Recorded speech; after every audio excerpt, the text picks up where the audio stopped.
BA के छात्र ध्यान से सुने, जिनका सब्जेक्ट हिंदी है, मैं गारंटी ले रहा हूँ, चैलेंज कर रहा हूँ कि जो इस वीडियो में क्वेश्चन बताने वाला हूँ, अगर ये ना आए तो आप लोग बाद में बताइएगा कि सर जो आपने चैलेंज किया था वो गलत निकला। तो मैं चैलेंज कर रहा हूँ कि ये सारे क्वेश्चन जो मैं वीडियो में बताने वाला हूँ ये आपके एग्जाम में 100% आएंगे। तो शुरू से लेकर लास्ट तक वीडियो को देखते रहिएगा। जो भी बीए के छात्र हैं, फर्स्ट ईयर के हों, चाहे सेकेंड ईयर के हों, चाहे थर्ड ईयर के हों, जिनकी परीक्षा लिखित होनी है, खासकर वीडियो बीए फर्स्ट ईयर वाले छात्रों के लिए इंपॉर्टेंट है, जहां पर लिखित परीक्षाएं होने वाली है। सेकेंड ईयर थर्ड ईयर वाले भी देख सकते हैं। ठीक है, चलिए बढ़ते हैं क्वेश्चन की ओर। शुरू से लेकर लास्ट तक देखेंगे तो इस वीडियो से अगर आप लोगों को काफी नंबर न क्लियर हो गए तो आप लोग कहिएगा। जो मैं क्वेश्चन बताने वाला हूं ध्यान से पढ़ के जाएंगे तो 99% आप लोगों को सफलता मिलेगी। चलिए बिना देर के वीडियो में आगे बढ़ते हैं और चैनल को सब्सक्राइब कर लीजिएगा, क्योंकि इस चैनल पे आपको अब चैलेंजेस जैसे क्वेश्चन मिलेंगे जो आपके एग्जाम के लिए पूरी तरह हेल्पफुल होंगे, और गारंटी वाले क्वेश्चन मिलेंगे जो आपके एग्जाम में देखने को जरूर मिलेंगे।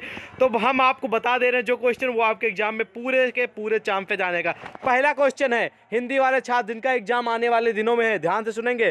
पहला क्वेश्चन आपके एग्जाम में ये आने वाला है, हिंदी साहित्य का इतिहास, काल विभाजन कीजिए, सीमा निर्धारण और नामकरण की व्याख्या कीजिए।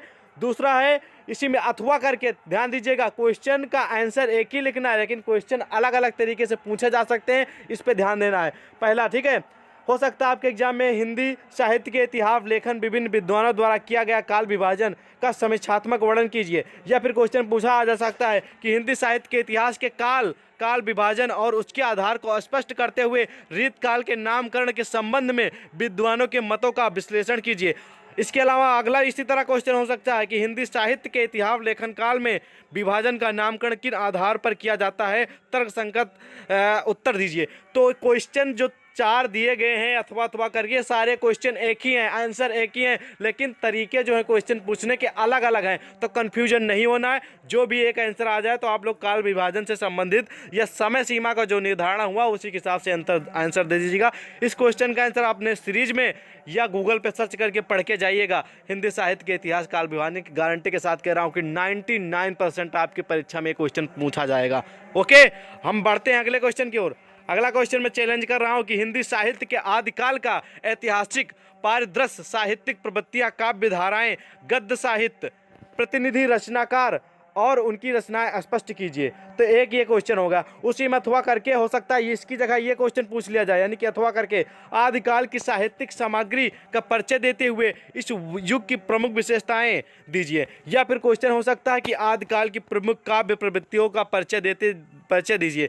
दोस्तों मैं आपको बता दूं कि आदिकाल का पूरा हिस्ट्री पढ़ लीजिएगा, कब से कब तक माना जाता है, इसके प्रमुख कवि कौन है, प्रमुख प्रवृत्तियां कौन है, प्रमुख विशेषताएं कौन है। गारंटी के साथ ये भी क्वेश्चन कह रहा हूं कि आपके एग्जाम में पूछा ही पूछा जाएगा आदिकाल। ध्यान कान खोल के सुन लीजिए, अगर ना है तो आप लोग परीक्षा देकर आइएगा तब बताइएगा। ठीक है, मेरा व्हाट्सअप और टेलीग्राम चैनल का लिंक भी वीडियो डिस्क्रिप्शन में है, आप लोग के लिए पूरी छूट है, आप लोग बताइएगा बाद में, ठीक है कि नहीं आंसर। और इन सभी का आंसर आप लोगों को सर्च करना है, क्योंकि आंसर देंगे तो 2 से 3 घंटे की वीडियो बनेगी, तो आंसर आप लोग अपने हिसाब से पढ़ लीजिएगा। क्वेश्चन मैं आप लोगों को बता दे रहा हूँ, क्योंकि आप लोग बोलते रहते हैं कि सर मोस्ट इंपॉर्टेंट क्वेश्चन बता दीजिए, मॉडल पेपर बता दीजिए।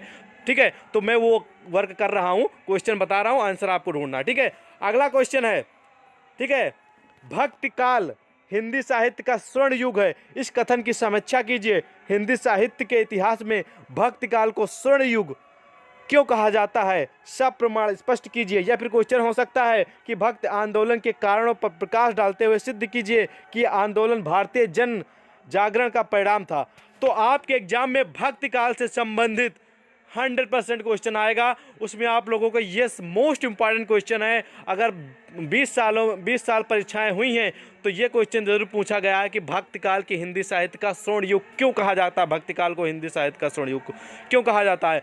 ये एग्जाम में अगर 20 बार पेपर हुए हैं तो ये 18 बार क्वेश्चन पूछा गया है। तो ये क्वेश्चन मोस्ट इंपॉर्टेंट है, पढ़ के जाइएगा। और ये सारे जो क्वेश्चन है ये अति लघु उत्तरीय, लघु उत्तरीय, विस्तृत उत्तरीय, तीनों पैटर्न में पूछे जा सकते हैं। ठीक है, तो आप लोग पूरा पढ़ लीजिएगा। अगर अति लघु उत्तरीय में आएगा तो अति लघु उत्तरीय में लिख दीजिएगा, लघु उत्तरीय में आएगा तो लघु उत्तरीय में लिख दीजिएगा, विस्तृत उत्तरीय में आएगा तो विस्तृत उत्तरीय में लिख दीजिएगा। सेमेस्टर वाले छात्र ये मत सोचिएगा, सेमेस्टर वाले के लिए फिर वार्षिक वाले दोनों के लिए इंपॉर्टेंट है, चाहे आप सेमेस्टर के हों या फिर वार्षिक के छात्र हों। ठीक है, ओके।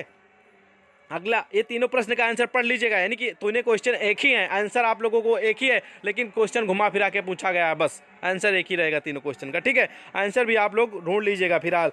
ठीक है, अगला क्वेश्चन की ओर बढ़ते हैं, जो कि टॉप लेवल का आपके एग्जाम में आने के पूरे चांसेस हैं। हिंदी साहित्य में भक्ति के उद्भव एवं विकास के कारणों एवं परिस्थितियों का विश्लेषण कीजिए। या फिर क्वेश्चन हो सकता है भक्ति आंदोलन के पृष्ठभूमि एवं विकास पर संक्षिप्त निबंध लिखिए। ये क्वेश्चन को हम 80% मान के जाइए, इसको मैं गारंटी नहीं लूँगा, लेकिन 80% जरूर कहूँगा। 20 बार परीक्षाएं हुई हैं 20 वर्षों में, तो ये क्वेश्चन 14 से 15 बार पूछा गया है। तो इस हिसाब से इस क्वेश्चन को आंसर पढ़ लीजिएगा। इसमें आंसर भी दिया गया है कि भक्ति के उद्भव एवं विकास पर हिंदी साहित्य में 2 प्रकार की विचारधाराएं पाई जाती हैं।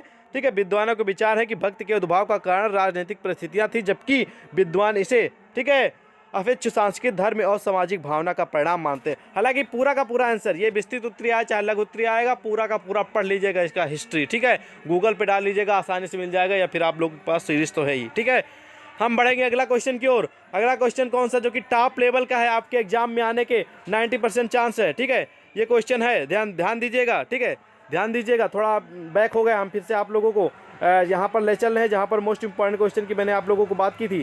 ठीक है, ये क्वेश्चन अभी मैंने पढ़ा था। ठीक है, ये क्वेश्चन है, अगला क्वेश्चन है कि संत, ध्यान दीजिएगा, संत काव्य परंपरा में कबीर के योगदान को स्पष्ट कीजिए। कबीर जी से संबंधित आपके एग्जाम में क्वेश्चन आएगा, ध्यान दे लीजिएगा। जो संत काव्य परंपरा में कबीर का क्या योगदान है। ठीक है, अगला इसी में है, अथवा करके क्वेश्चन पूछा जा सकता है कि कबीर का समाज दर्शन भारतीय समाज में प्रचलित रूढ़ियों, प्रखंडों, ठीक है, और है कि शोषणों और अंधविश्वासों के विरुद्ध संघर्ष में आज भी तीखा शस्त्र है। यह कथन को सोदाहरण यानी कि उदाहरण पर व्याख्या कीजिए। या फिर क्वेश्चन आ सकता है कि हिंदी साहित्य यानी संत साहित्य में कबीर के कृतित्व, ठीक है, कृतित्व पर विचार कीजिए। तो यानी कुल मिला के संत कबीर दास जी से संबंधित इस क्वेश्चन का आंसर पूरी तरह पढ़ लीजिएगा कि संत काव्य परंपरा में कबीर का क्या योगदान था। ठीक है, पूरा का पूरा हिस्ट्री पढ़ लीजिएगा, इसका 2 से 4 बार पढ़ लीजिएगा, कुछ ना कुछ तो समझ ही में आ गया। क्योंकि कबीरदास, तुलसीदास, इन सब से संबंधित आप आदिकाल से बहुत आप लोग 9th से 10th से ही पढ़ते आ रहे हैं, तो आप लोगों को रिमाइंड की ज़रूरत है, रिवाइंड करना है, आप लोगों को पढ़ना है दोबारा से, बस रिवाइंड करना है। ठीक है, और क्वेश्चन हम आपको बता दें जो आपके एग्जाम में आने के चांसेस हैं। भारत में सूफी मत का विकास तथा प्रमुख सूफी कवि और काव्य ग्रंथ सूफी में भारतीय संस्कृति एवं लोक जीवन के विषय में वर्णन कीजिए। तो ये क्वेश्चन आपके अति लघु उत्तरीय, लघु उत्तरीय, विस्तृत तीनों में आ सकता है। ठीक है, जिस हिसाब से आएगा उस हिसाब से आंसर दीजिएगा। अगर अति लघु उत्तरीय में आता है तो 50 वर्ड में इसका आंसर दीजिएगा, लघु उत्तरीय में आता है तो 200 से 250, और विस्तृत उत्तरीय में आता है तो 250 से 300 वर्ड में आप लोगों को इसका आंसर देना है। इस तरह क्वेश्चन पूछा जा सकता है, या फिर अथवा करके आ सकता है सूफी काव्य पद्धति की विवेचना कीजिए। या फिर क्वेश्चन होता है सूफी काव्य परंपरा का संक्षिप्त परिचय दीजिए। तो इसका आंसर आप लोगों को मैं यहाँ पर थोड़ा बहुत तो मैंने लिख यानी कि है, लेकिन गूगल पे आप लोगों को सर्च करना होगा सीरीज पे। ठीक है, तो ये भी क्वेश्चन मोस्ट इंपॉर्टेंट आपके एग्जाम में हमेशा ये पूछा गया है, तो इस बार भी चांस पे जाने के सूफी, ठीक, काव्य की पद्धति पर परंपरा पर संक्षिप्त टिप्पणी या फिर विवेचना कीजिए, संक्षिप्त परिचय दीजिए, ऐसा क्वेश्चन हो सकता है। ठीक है, अगला कौन टॉप लेवल का क्वेश्चन मैं आपको बता दे रहा हूँ। अगला क्वेश्चन है कि रामकृष्ण काव्योत्तर काव्य भक्त, ठीक है, भक्तर काव्य प्रमुख कवि और उनका रचनागत वशिष्ठ भक्तिकालीन गद्य साहित्य का वर्णन कीजिए। या फिर क्वेश्चन हो सकता है कि कृष्ण काव्य परंपरा में अष्टछाप कवियों का योगदान बताइए। जो एक अष्टछाप, ठीक है, अष्टछाप, उसमें जो 8 कवियों हैं उनका क्या योगदान है कृष्ण काव्य की परंपरा में, वो आप लोगों को विस्तार से लिखना है, ये याद रखिएगा। अष्टछाप में प्रमुख कवि कौन कौन से हैं वो आप लोगों को लिख दीजिएगा अगर क्वेश्चन आ जाए ये वाला तो। ठीक है, इसी में अगला क्वेश्चन है कि कृष्ण काव्य परंपरा की प्रमुख प्रवृत्तियां क्या हैं, उसको संक्षिप्त में लिखिए, या इसकी प्रमुख विशेषताएं क्या हैं, उसकी काव्य विशेषताएं क्या हैं, सब एक ही है। ठीक है, याद रखिएगा।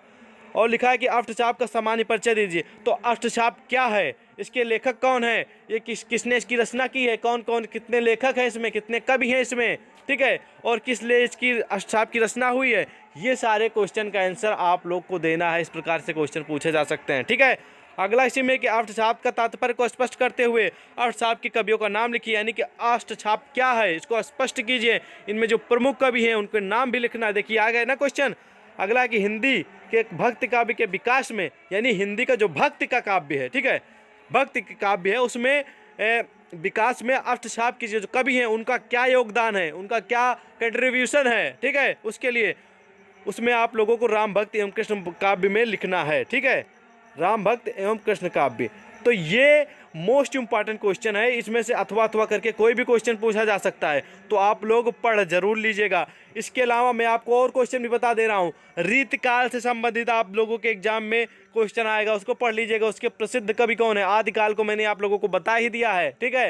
राम भक्त शाखा के कौन से प्रमुख कवि हैं, राम भक्त शाखा का सविस्तार वर्णन कीजिए, कृष्ण भक्त शाखा का सविस्तार वर्णन कीजिए, इसके प्रमुख कवि कौन है, इसकी विशेषताएं और इसकी प्रवृत्तियां लिखिए। और साथ साथ में आप लोगों को मतलब ज्ञानाश्रय शाखा के कवि प्रमुख कौन है, रामाश्रय शाखा के प्रमुख कवि कौन है, इनकी विशेषता बताइए, प्रवृत्तियां बताइए, प्रमुख इसके जो विशेषता है, प्रवृत्तियां, उनका विस्तार वर्णन कीजिए, व्याख्या दीजिए, इनके प्रमुख कवियों के नाम लिखिए, ज्ञानाश्रय प्रेमाश्रय के, ठीक है। तो इस तरह के क्वेश्चन आप लोगों के एग्जाम में पूछे जाने वाले हैं, ये याद करके जाइएगा। जो सारे मैंने क्वेश्चन इस वीडियो में आप लोगों को बताएं, इसमें से आप जैसे मैंने 20 क्वेश्चन आप लोगों को बताएं, तो इसमें से कम आप लोगों को 17 क्वेश्चन आपके एग्जाम में आएंगे। अगर मैंने 10 क्वेश्चन बताए हैं तो आपके एग्जाम में कम से कम 7 क्वेश्चन पूछे जाएंगे, ठीक है। तो इस प्रकार से मैंने आप लोगों को गारंटी दी है, चैलेंज किया है, आप लोग खुद ही पेपर देके आइए, बताइएगा और से कौन से सब्जेक्ट का और कौन से मॉडल पेपर चाहिए, कमेंट सेक्शन में आप के लिए खाली है भर दीजिए। हम आपको और भी वीडियो प्रोवाइड करेंगे। कोई क्वेश्चन है, कोई सुझाव, तो टेलीग्राम खाली है, आप लोग